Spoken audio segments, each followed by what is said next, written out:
Hi అండి. India తోటి England 5 టెస్టుల భాగంగా ఇంగ్లాండ్‌లో ఆడుతున్నాం గదా! అక్కడైతే మీరు చూసుకుంటే ఓవల్‌లో మ్యాచ్ రసవంతంగా మారింది. ఈ ఆదివారం చాలా స్పెషల్‌గా ఉండబోతుంది నాలుగో రోజున.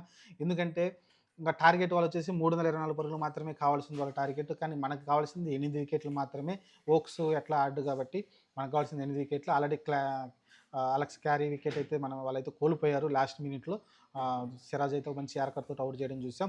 ఇంక చూసుకుంటే ఫస్ట్ బ్యాటింగ్ సెకండ్ ఇన్నింగ్స్ మనం చూసుకున్నాం బ్యాటర్స్ అయితే మంచి ఇన్నింగ్స్ అయితే ఆడడం చూసాం. దాదాపు 396 పరుగులైతే చేయడం చూసాం. ఇందులో మీరు చూసుకుంటే వాషింగ్టన్ సుందర్ కావచ్చు, జడేజా కావచ్చు, లేకుంటే జైస్వాల్ మంచి ఒక మంచి సెంచరీ కావచ్చు, వీళ్ళందరూ అయితే మంచిగా ఆడడం చూసాం. మనమైతే మీరు చూసుకుంటే ఇంకా మీరు చాలామంది కరుణ్ నాయర్ కూడా పర్లేదనిపించాడు.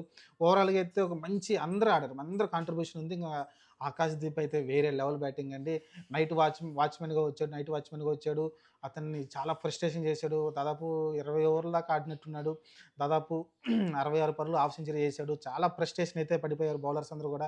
వికెటే పడకుండా ఒక ఎండ్‌లో అయితే నుంచున్నాడు. అప్పుడు చూసుకుంటే మీకు జైస్వాల్ కూడా ఒక ఎండ్‌లో సైలెంట్‌గా నుంచొని చూస్తున్నాడు తప్ప పెద్దగా ఆయన స్కోర్ చేసిందేం లేదు. సైలెంట్‌గా రొటేషన్ చేస్తా ఉన్నాడు. కాన్ఫిడెంట్‌గా అతనికి స్ట్రైక్ అయితే ఇవ్వడం చూసాం మనమైతే. ఆ స్ట్రైక్‌ని ఉపయోగించుకొని ఆకాశ్‌దీప్ ఒక మంచి బ్యాటర్‌గా అయితే కనబడ్డాడు. ఒక ఆల్ రౌండర్‌గా కనిపించడం చూస్తున్నాం మనమైతే. చూడాలి మరి ప్రస్తుతానికైతే ఆకాశ్‌దీప్ చాలా కీ రోల్ అయితే చేశాడనుకోవచ్చు ఒక రకంగా. సరే ఈ ప్రస్తుతానికైతే 324 పరుగులు వాళ్ళ టార్గెట్ అయితే ఉంది. సాధ్యమా అంటే వాళ్ళ దగ్గర మంచి బ్యాటింగ్ లైనప్ ఉంది. మీరు చూసుకుంటే నెక్స్ట్ వచ్చేసేది ఓలీ పోప్ ఉన్నాడు, జో రూట్ ఉన్నాడు, హ్యారీ బ్రూక్, జేమీ స్మిత్ వీళ్ళ వరకు అయితే మంచి బ్యాటింగ్ లైనప్ అయితే కనబడతా ఉంది. మరి వీళ్ళందరిని అవుట్ చేయాలంటే స్టార్టింగ్ 20 ఓవర్‌లో ఒక 4, 5 వికెట్లు పడ్డాయంటే మ్యాచ్ చాలా ఈజీగా అయిపోతుంది. వాళ్ళు డ్రా కోసం ఆడతారు. డ్రా అంత ఈజీగా ఈరోజు 90 ఓవర్లు, రేపు 90 ఓవర్లు అంత ఈజీ కాదు. రిజల్ట్ అయితే వచ్చేస్తుంది. అది ఇండియా గెలుస్తుందా? ఇంగ్లాండ్ గెలుస్తుందా అనేది మనం చెప్పలేము. వాళ్ళు కూడా తెలిసిందే కదా! బ్యాస్ బాల్ ఆడతారు. వాళ్ళు ఎలా ఫస్ట్ ఇన్నింగ్స్‌లో వాళ్ళు ఎలా ఆడారో చూసాం. మన వాళ్ళు కూడా స్టార్టింగ్‌లో బిగిసుకొని ఆడబట్టే అలా జరిగిపోయింది. లేకుంటే ఇంకొంచెం బెటర్‌గా ఉండేవాళ్ళమేమో ఈ మ్యాచ్‌లో. కాకపోతే సెకండ్ ఇన్నింగ్స్‌లో దాన్ని కౌంటర్ చేశారు. మనం జైస్వాల్ కావచ్చు, మిగతా బ్యాటర్స్ అందరూ వాషింగ్టన్ సుందర్ కావచ్చు, ఆ సిక్స్‌లు చూస్తే భారీ భారీ సిక్స్‌లు కొట్టడం చూసాం. కాకపోతే ఈ అటాక్ చేస్తే ఇక్కడైతే రన్స్ అయితే వస్తున్నాయి. వాళ్ళు అదే థాట్ తోటైతే ముందుకొస్తారు ఇంగ్లాండ్ టీమ్ అయితే. మరి చూద్దాం మరి ఈరోజు మరి గెలిచే ఛాన్సెస్ ఇద్దరికుంది. నేనైతే ఇంగ్లాండ్ కన్నా కూడా ఇండియాకి ఎందుకంటే 324 పరుగులు ఆ పిచ్ పైన కొట్టడం అంత ఈజీ కాదు. ఎందుకంటే బాలు బాలు చాలా హెవీ బౌన్స్ అవుతుంది. హెవీ టర్న్ అయిపోతుంది. బాల్ అసలకి ఎంత మూవ్ అవుతుందంటే అంత మూవ్ అయిపోతుంది. ఇంకా కొంచెం క్లౌడీ కండిషన్ వచ్చేసి స్వింగ్ కూడా అవుద్ది కాబట్టి బాలు ఇంకా సీమ్ అవుద్ది, స్వింగ్ అవుద్ది కాబట్టి చాలా కష్టం అయిపోద్ది క్లౌడీ కండిషన్‌లో.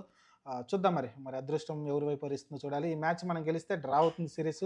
వాళ్ళు గెలిస్తే సిరీస్ సొంతం చేసుకుంటారు. అలానే మనం గెలిచామంటే మనకి మెయిన్ పాయింట్‌లొస్తాయి. 2 మ్యాచ్‌లు ఒక డ్రా చేసుకున్నాం కాబట్టి మనం ఇంగ్లాండ్‌కెళ్ళి మంచి పాయింట్‌లయి సంపాదించుకుంటాం. వరల్డ్ టెస్ట్ ఛాంపియన్‌షిప్ కోసమైతే ఇక్కడ చాలా ముఖ్యమైన విజయం అయితే మనకు కావాల్సింది. చూద్దాం మరి ఈరోజు మ్యాచ్‌లో ఏం జరిగిద్దో. 8 వికెట్లు తీయాల్సింది. మళ్ళీ సిరాజ్ ఉన్నాడు, ఆకాశ్‌దీప్ ఉన్నాడు.